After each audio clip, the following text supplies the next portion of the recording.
Hello everyone, welcome to Gantavya JEE classes. Look at this question. ये question JEE main 2026 में पूछा गया है जनवरी अटेम्प्ट में। और इस क्वेश्चन को देख करके मुझे सडनली याद आया कि ऐसा क्वेश्चन मैंने पहले भी देखा है। Now look at this question. ये जो नेक्स्ट क्वेश्चन है ये JEE एडवांस में पूछा गया था 2007 में। और ये एडवाइस मैंने स्टूडेंट्स को कई बार दी थी कि जो JEE एडवांस के पुराने क्वेश्चंस हैं अक्सर वो क्वेश्चंस या फिर उनसे रिलेटेड पैटर्न्स जेई मेन में रिसेंटली रिपीट हो रहे हैं। So if you prepare for JEE Main you should also solve a few questions from old JEE advance paper. तो चलिए हम इस फर्स्ट क्वेश्चन को सॉल्व करते हैं। दोनों ही क्वेश्चंस में सॉल्यूशन ऑलमोस्ट सेम ही होगा, सिर्फ और सिर्फ गिवन इंफॉर्मेशन में थोड़ा सा फर्क है। जैसे कि जो इस बार पूछा गया है जेई मेन में उसमें y1 इक्वल टू 2 दिया हुआ है और fx की जगह पर y का यूज हुआ है, yx लिखा हुआ है। तो yx लिखो या फिर fx लिखो, बात एक ही है।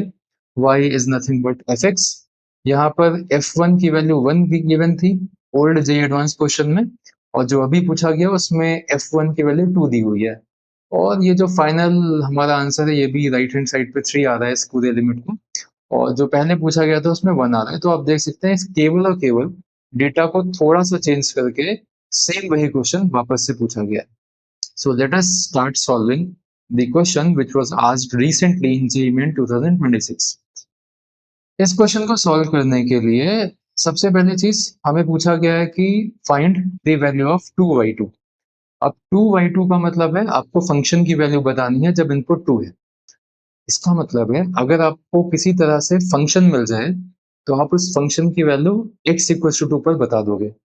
Now look at the given information. जो डेटा हमको गिवन है उसमें हमें लिमिट दी हुई है, वेरिएबल है t जो कि x की तरफ टेंड कर रहा है। यानी कि लिमिट अप्लाई करने के बाद हमें लेफ्ट हैंड साइड पर एक फंक्शन ऑफ x मिलेगा इक्वल टू 3 दिया हुआ है। उसको सॉल्व करके हम किसी तरह से एफ निकालेंगे। तो अक्सर इस क्वेश्चन को हम LH रूल लगा करके सॉल्व करते हैं। सो लेट अस डिफरेंशिएट, क्योंकि आप देख सकते हो जो लिमिट है वो 0/0 के फॉर्म की। अगर आप t की जगह पर डायरेक्टली x पुट कर दो तो न्यूमरेटर में क्या होगा, 0 माइनस 0, डिनोमिनेटर में भी 0 हो जाएगा। आई मीन टू से 0/0 का फॉर्मेट बन जाएगा। तो यहाँ पर हम LH रूल लगा देते हैं। सो let us differentiate numerator and denominator separately. हमारा वेरिएबल t है तो t के रिस्पेक्ट में डिफरेंशिएट करते हैं। It becomes limit t tending toward x, और न्यूमरेटर में ध्यान रहे आप t के रिस्पेक्ट में डिफरेंशिएट कर रहे हो। आपके लिए y या फिर x वेरिएबल ऑफ डिफरेंशिएशन नहीं है।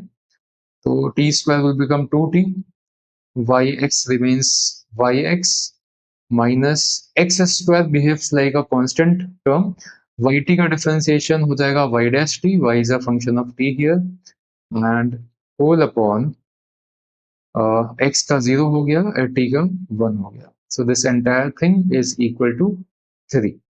Okay, let me remove this. Alright. So अब अगर हम t की जगह डायरेक्टली x पुट कर दें तो हमें मिलेगा 2x yx को मैं y लिख देता हूँ, ultimately y is a function of x, y is output, x is input, minus x square y dash means first derivative of y, और -1 उधर गया तो it becomes -3.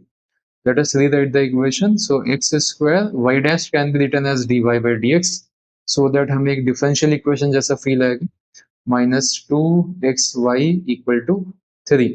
Now let me divide by x square. कुछ लोगों को देख के समझ में आ गया होगा कि एक लीनियर डिफरेंशियल इक्वेशन, तो मैं इसको एक जनरल फॉर्मेट में लिख लेता हूँ, dy by dx minus, if I divide by x square, the second term will become 2 by x times y equals to 3 by x square. अब जो लीनियर डिफरेंशियल होती है उसका जो फॉर्मेट होता है वो कुछ ऐसा होता है, और इसको सॉल्व करने के लिए हमें इंटीग्रेटिंग फैक्टर निकालना पड़ता है, and once we get integrating factor we can directly write solution using this equation. तो हमारे इस क्वेश्चन में आप ध्यान से देखो तो p की जगह पर ये टर्म लिखा हुआ है विच इज -2/x, और q की जगह पर ये लिखा हुआ है 3/x²। So q is 3/x². So let us calculate what is integrating factor for our case.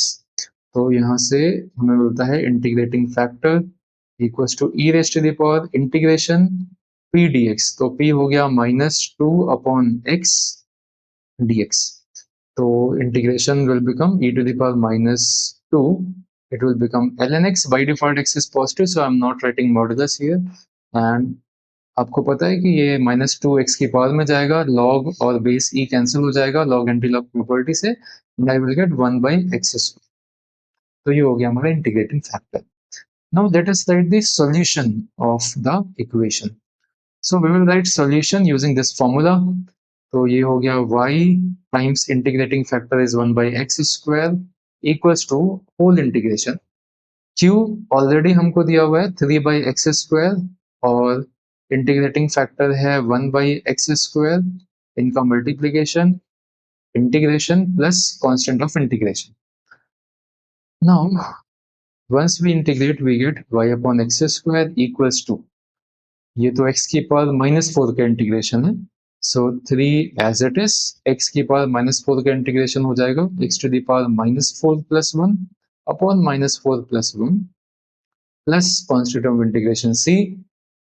Late us multiply both side by x square, then I will get y equals to c x square, और ये हो जाएगा minus x square से multiply किया आपने तो आपको बचेगा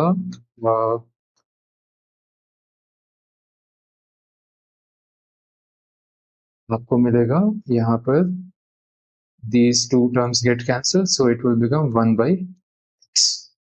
ठीक है, 3 minus 3 will get cancelled, x square से मल्टीप्लाई किया तो ये हमको मिल गया जनरल सॉल्यूशन. इसको इक्वेशन नंबर 1 बोल देते हैं.